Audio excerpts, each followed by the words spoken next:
Hello everybody, welcome back to our YouTube channel School Times. तो आज हम discuss करने जा रहे हैं एडिशनल क्वेश्चंस और important questions of soft skills class 10 का, जो कि बहुत ही इम्पॉर्टेंट टॉपिक है और बहुत ही ज़्यादा क्वेश्चंस इसी में से भी आते हैं। वैसे तो हर चैप्टर इम्पॉर्टेंट है, पर ये भी एक इम्पॉर्टेंट चैप्टर उसमें से है। तो मैं जानती हूँ आप लोग काफ़ी लोग मुझ पर डिसअपॉइंटेड हो गए क्योंकि मैं वीडियोस रेगुलरली पोस्ट नहीं कर पाई। देयर वर सर्टेन रीजंस जिसके लिए मैं अपोलोजाइज़ करती हूँ। I am very sorry because मैं बिल्कुल फ्री नहीं हो पा रही थी। I was busy with some stuff और सर्टन सर्कमस्टेंसेस थे जिनको मैं अवॉइड नहीं कर सकती थी, तो इसीलिए I was not able to post the videos. I am extremely sorry, but I will try my best कि अभी मैं आप लोगों को रेगुलरली वीडियोस पोस्ट करती रहूँ ताकि आपको ये जो चैप्टर्स एटलीस्ट उसके इम्पॉर्टेंट क्वेश्चंस पता हो, तो आप इम्पॉर्टेंट क्वेश्चंस प्रैक्टिस करके जा पाएंगे आपके बोर्ड एग्जाम्स के लिए। क्योंकि आप लोगों ने डेफिनेटली चैप्टर कहीं ना कहीं से तो पढ़ ही लिया होगा, तो एटलीस्ट आप उनके इम्पॉर्टेंट क्वेश्चंस प्रैक्टिस करेंगे तो आपका कॉन्फिडेंस लेवल बूस्ट हो जाएगा। ठीक है, तो चलिए स्टार्ट करते हैं आज के वीडियो के साथ। मैं आपसे एक्सपेक्ट करती हूँ कि आप सभी हमारे चैनल को लाइक, सब्सक्राइब, शेयर करेंगे। हमारे व्हाट्सएप चैनल को फॉलो कर दीजिए, उसमें मैं आपको काफ़ी सारे नॉलेजेबल स्टफ्स देने की कोशिश कर रही हूँ, तो प्लीज़ उसे फॉलो करना ना भूलिए। तो चलिए स्टार्ट करते हैं आज के वीडियो के साथ।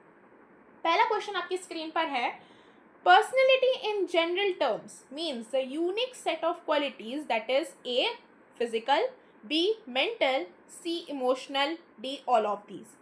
तो इसका एक सिंपल सा आंसर है डी ऑल ऑफ दीज, पर इसको समझना ज़रूरी है। काफ़ी बच्चों को कॉन्सेप्ट्स क्लियर नहीं है, तो इन्हीं क्वेश्चन से हम छोटे छोटे कॉन्सेप्ट्स को भी क्लियर करते चलेंगे। तो पर्सनैलिटी जो वर्ड है वो पर्सोना से डिराइव किया गया है। वो यूनिक तब होगी जब आपके पास कुछ क्वालिटीज़ होंगी। ये क्वालिटीज़ ही आपको दूसरों से अलग बनाती है। फिजिकल क्वालिटीज़, मेंटल क्वालिटीज़ और इमोशनल क्वालिटीज़। तो ये क्वालिटीज़ होना हर इंसान में ज़रूरी है। तो इसका आंसर हमारा आ जा रहा है डी। हमने टिक भी टिक कर दिया। Next question.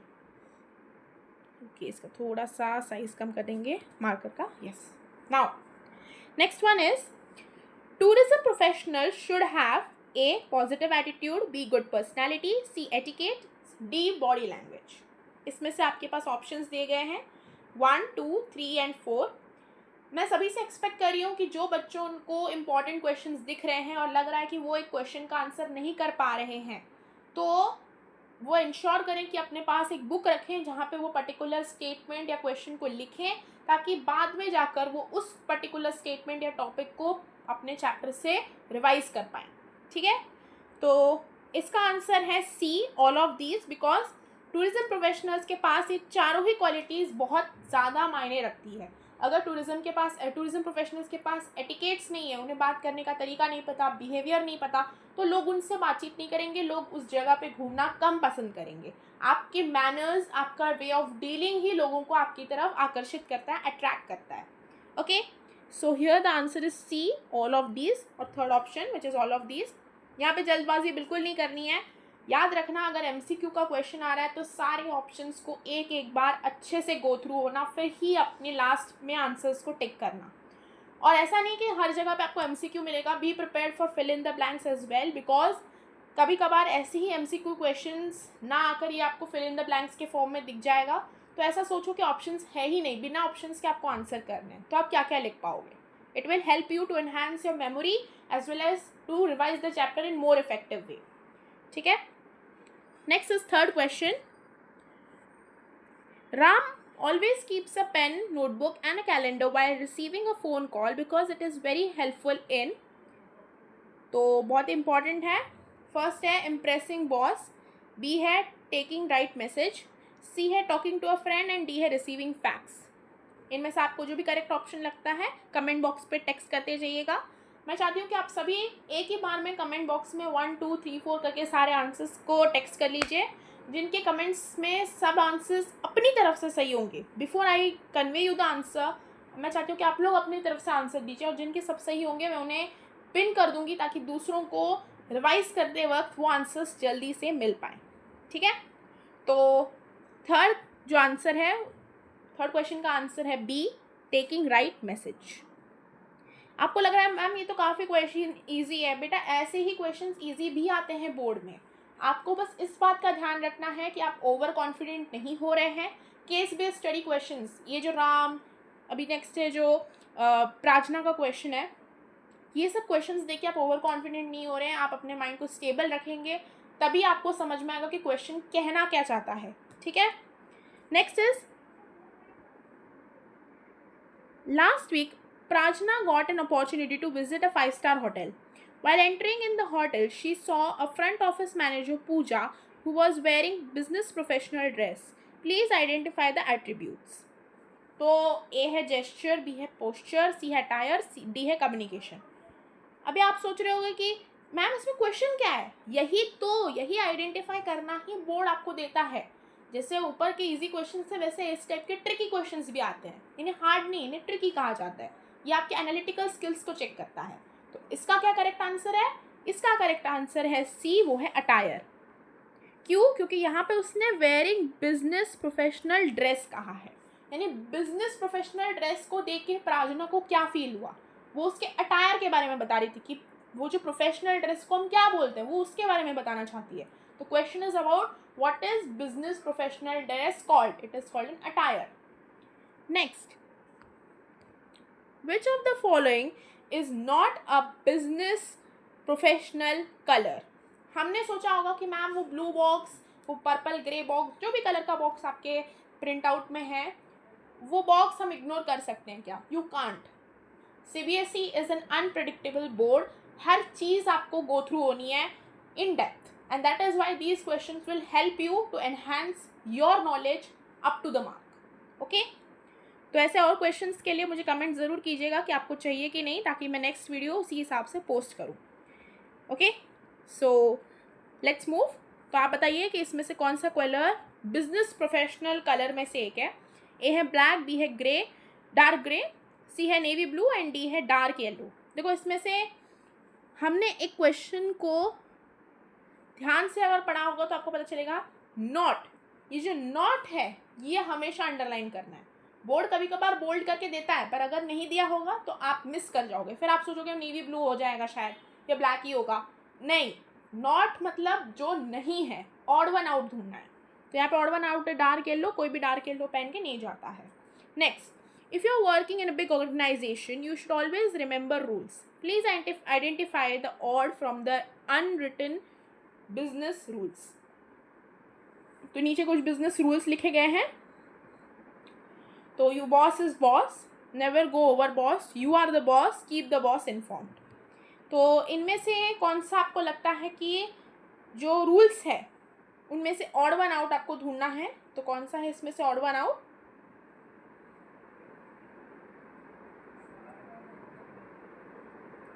क्या आप बता सकते हो? वो है ए, बॉस इज बॉस। बट यहाँ पे काफ़ी बच्चे कंफ्यूज होंगे कि मैम बॉस इज बॉस तो नहीं होना चाहिए, यू आर द बॉस होना चाहिए। सुनो, यहाँ पे दोनों ही आंसर्स इक्वली करेक्ट होंगे, because you are the boss अगर आप फील कर रहे हो तो आप फिर डोमिनेंट बन जाओगे, तो लोगों के साथ आपका बिहेवियरल एस्पेक्ट चेंज हो जाएगा, आप पोलाइट नहीं रहोगे, आप हम्बल नहीं रहोगे। और बॉस इज बॉस को हमेशा प्रायोरिटी देना ही हमारा काम है। तो इसीलिए यहाँ पे हम लोग मोर अप्रोप्रिएट आंसर की तरफ जाएंगे, which is you are the boss. Next, 7th question. 7th is personality in general terms means the unique set of, ऊपर हमने अभी पढ़ा हुआ था, सब आंसर कर देंगे एक साथ, qualities. Next question, for positive body language we have to work on. 4 options दिए गए हैं। आई होप आप लोगों ने अपने आंसर्स टेक्स्ट कर दिए होंगे। तो चलिए डिस्कस करते हैं। वीडियो को बीच में पॉज कीजिए और टेक्स्ट करते ही प्लीज़ करिए, इससे आपको याद आएगा कि आपने क्या क्या पढ़ा था। एटलीस्ट कहीं पे लिखिए, ठीक है, ये आपको एंगेज रखेगा। तो 8th है, for a body positive body language we have to work on. A है posture and hand gestures, B है hand leg posture and hand gestures, eye contact hand legs posture and hand gestures in mouth movements, D है only posture and eye contact. तो 8 में सी, जिसमें eye contact involve है, वो भी बहुत important है, ठीक है। ये वाला जो टॉपिक है ना, आई कॉन्टैक्ट जेस्चर वाला, ये मैं सबसे रिकमेंड करूँगी कि थोड़ा अच्छे से गो थ्रू होके जाएं। ये काफ़ी दूर तक आस्क किया जाता है बोर्ड्स में, तो आपको हेल्प हो जाएगा अगर आप अच्छे से गो थ्रू होके जाओगे। Next question, next question is which one of the following not highlights the power of positive attitude? कौन सा इसमें से है जो पावर ऑफ पॉजिटिव एटीट्यूड को हाईलाइट नहीं करता है? तो आई होप आप लोगों ने ऑप्शंस रीड कर लिए होंगे पॉज करके वीडियो को। तो चलिए डिस्कस करते हैं। ए है पॉजिटिव एटीट्यूड जो है वो एंथुसियाज्म को ट्रिगर करता है, क्रिएटिविटी को एनहांस करता है, ऑथोरिटेटिव बनाता है या गुड थिंग्स हैपन करने में हेल्प करता है। तो इस बात का ध्यान रखिएगा कि यहाँ पे एंथुसियाज्म, क्रिएटिविटी, गुड थिंग्स, ये सब चीज़ एक पॉजिटिव एस्पेक्ट से दिया गया है। ऑथोरिटेटिव होना कभी भी पॉजिटिव हो ही नहीं सकता। ऑथोरिटेटिव मतलब आप डोमिनेंसी दिखा रहे हो, आप अपनी अथॉरिटी को जताने की कोशिश कर रहे हो, जो कि कभी भी सही नहीं है। हमें हमेशा polite, down to earth nature का बनना चाहिए। ऑथोरिटेटिव बनना is not correct. So here the option which is incorrect is, here we go, options which is incorrect is C. Okay,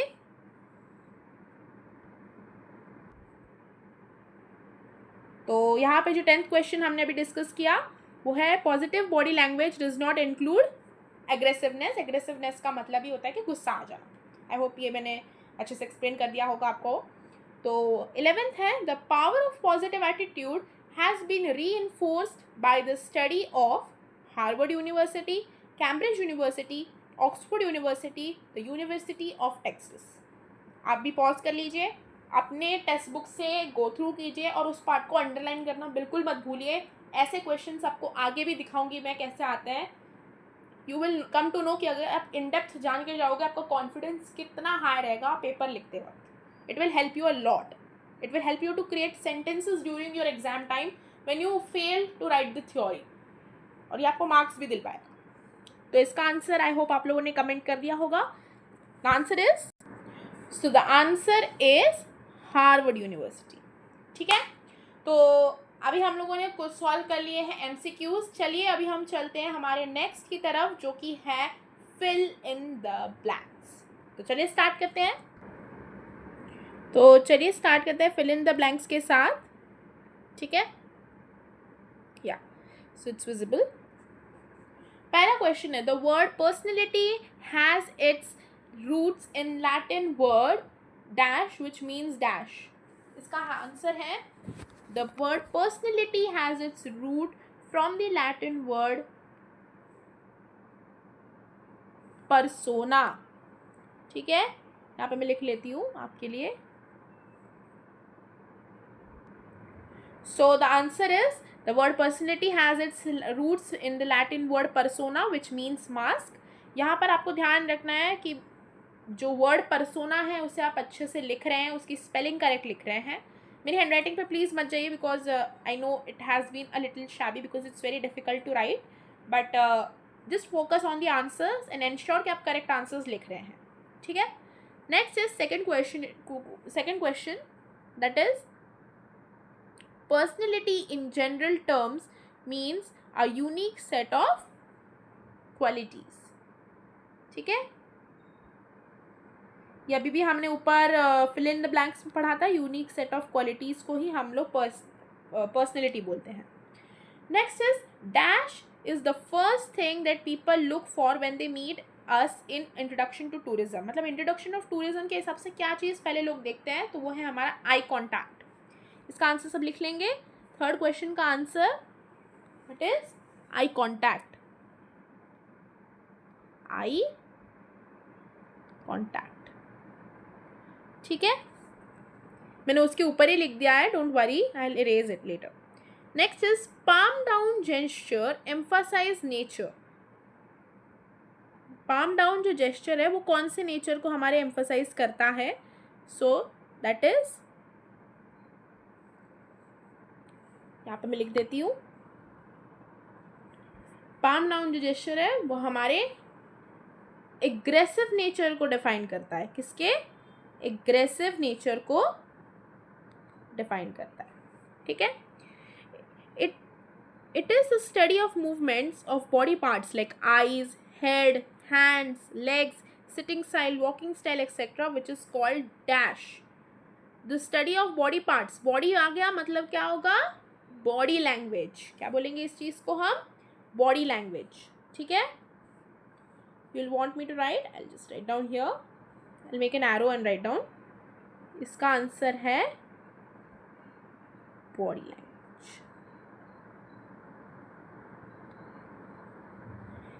okay, body language. इसको और क्या बोलते हैं? जेस्चरल कम्युनिकेशन और काइनेसिक्स भी बोलते हैं. क्या बोलते हैं इसको? जेस्चरल कम्युनिकेशन भी बोलते हैं. ठीक है, जेस्चरल. आप अगर बोलोगे तो मैं स्पेलिंग और एक बार आपको बोल के सुना देती हूँ. जेस्चरल की स्पेलिंग GESTURAL, gestural communication. ठीक है.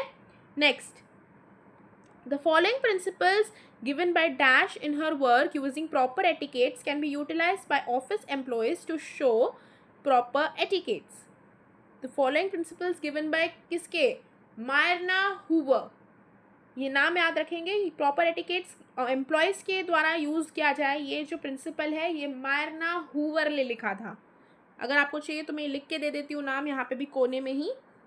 इस क्वेश्चन का आंसर है ये Myrna, just second, it's Myrna. The answer is Myrna Hoover. ठीक है. 6th question is, next question 7th. देखो, अगर आपको मतलब चाहिए तो मैं ये वाले जो आंसर्स है जो 7, 8, 9, 10, 11 या फिर आप बोलोगे तो पूरे ही क्वेश्चंस जो है फिल इन द ब्लैंक्स के, उनके आंसर्स मैं आपको हमारे डिस्क्रिप्शन में कमेंट लिख दूंगी, ताकि आप लोगों को अगर रिवाइज करते वक्त हार्ड हो रहा होगा तो आप लोग गो थ्रू हो सकते हो. पर ये क्वेश्चंस इससे अच्छे से गो थ्रू हो जाओ. आंसर्स मैं आपको डिस्क्रिप्शन में प्रोवाइड कर दूंगी, आप उसमें देख लेना. ठीक है. 7th है, in fact, study by Harvard Business School, social psychologist Dash says that if in first few seconds of meeting we are able to show trustworthiness and confidence as a leading trait of our personality, then we earn a long-lasting relationship. तो ये किसने कहा था? कौन से social psychologist ने कहा था? अगर पूछा जाए तो आप नाम देंगे एमी कडी का. किनका नाम देंगे? एमी कडी का. मैं फिर भी लिख देती हूँ, अगर किसी को मन है लिखने का मेरे साथ साथ तो वो लिख सकते हैं. एमी कडी. ठीक है. ये नाम आएंगे, इसे बिल्कुल भी टेक इट फॉर ग्रांटेड नहीं लेना है. ठीक है. 8th question. देखो, ज़्यादा डीप भी हम पढ़ नहीं सकते because there are lot of chapters and I agree कि इन्हें एक साथ पढ़ना is not a short task. इसीलिए मैंने इसे कॉन्साइज किया है, ताकि जो इम्पॉर्टेंट नाम है, इम्पॉर्टेंट टॉपिक्स हैं, वो आपके नज़र में एक बार आ जाए. ठीक है. Next is 8th question. Dash is an idea, feeling or opinion about something or someone, especially one formed with conscious thought or basis of little evidence. यानी कि कम एविडेंस के साथ ही हम लोग जो थॉट, जो आइडिया एक इंसान के बारे में बनाते हैं, कम जानकारी के साथ जो बनाते हैं, उसे हम कहते हैं इम्प्रेशन. इसने हमारा first impression last long. First impression मतलब क्या? हमने उसे पहली बार देखा, वो किस तरह से अपने आप को रिप्रेजेंट कर रहा है, उसी से हमने एक थॉट बना लिया कि वो पर्सन कैसा है. तो इसीलिए जो बेसिस ऑफ लिटिल एविडेंस में हमने क्या किया, उसको डिफाइन कर दिया, उस पर्सन की पर्सनालिटी को गेस किया है, उसे इम्प्रेशन कहते हैं. कुछ कीवर्ड्स से ही आपको आंसर्स याद रखने में हेल्प हो जाएगा. Next question is 9th, that is the famous quote of 34th President of US Dwight D. Eisenhower re-emphasizes the importance of humor. इसका आंसर है ह्यूमर. ठीक है. देखो, इतना डीप तो मुझे भी नहीं लगता आएगा, बट मैं still at a safe side, जिसको लगता है कि वो बहुत अच्छा प्रिपरेशन करके जा सकता है, ये एक बेस्ट तरीका है आपके प्रिपरेशन को एनहांस करने का. ठीक है. Next is 10th question, that is pessimism leads to weakness, optimism to power, was stated by American philosopher William James. नाम लिख देंगे, विलियम जेम्स. ठीक है. मैं सारे आंसर्स आपके डिस्क्रिप्शन में प्रोवाइड करूंगी. बिल्कुल भी हड़बड़ाहट नहीं मचानी है कि मैम हमें समझ में नहीं आ रहा था, hand writing was this that. Relax. मैं आंसर्स बता रही हूँ, एक्सप्लेन भी कर रही हूँ, साथ साथ मैं आंसर्स डिस्क्रिप्शन में भी दे दूँगी ताकि आप उससे मतलब गो थ्रू हो जाओ जब आप क्वेश्चंस रीड कर रहे हो, ठीक है। 11th, dash is defined by Oxford Dictionary is a settled way of thinking or feeling or evaluation about someone, some person, object or issue. ये नेगेटिव भी हो सकता है, पॉजिटिव भी हो सकता है। ऑक्सफोर्ड डिक्शनरी ने दिया है तो कुछ अच्छा ही होगा, कोई पर्टिकुलर डेफिनेशन होगा, तो क्या है वो? एटीट्यूड। Answer is attitude. किसी के सोचने का तरीका, किसी के फील करने के तरीके को हम एटीट्यूड बोलते हैं। आई होप ये आंसर्स आपको समझ में आ गए होंगे, क्वेश्चन आपको इंटरेस्टिंग और न्यू लगे होंगे, और काफ़ी वेराइटी ऑफ क्वेश्चंस मैंने लाए हैं ताकि आपके नॉलेज एनहांस हो, आपको पता चले कि आप कहाँ वीक हो और कौन सा पैराग्राफ आपको रिवाइज करना है। I hope you like this video. Don't forget to like, subscribe and share our channel, और अच्छे से पढ़ाई करो।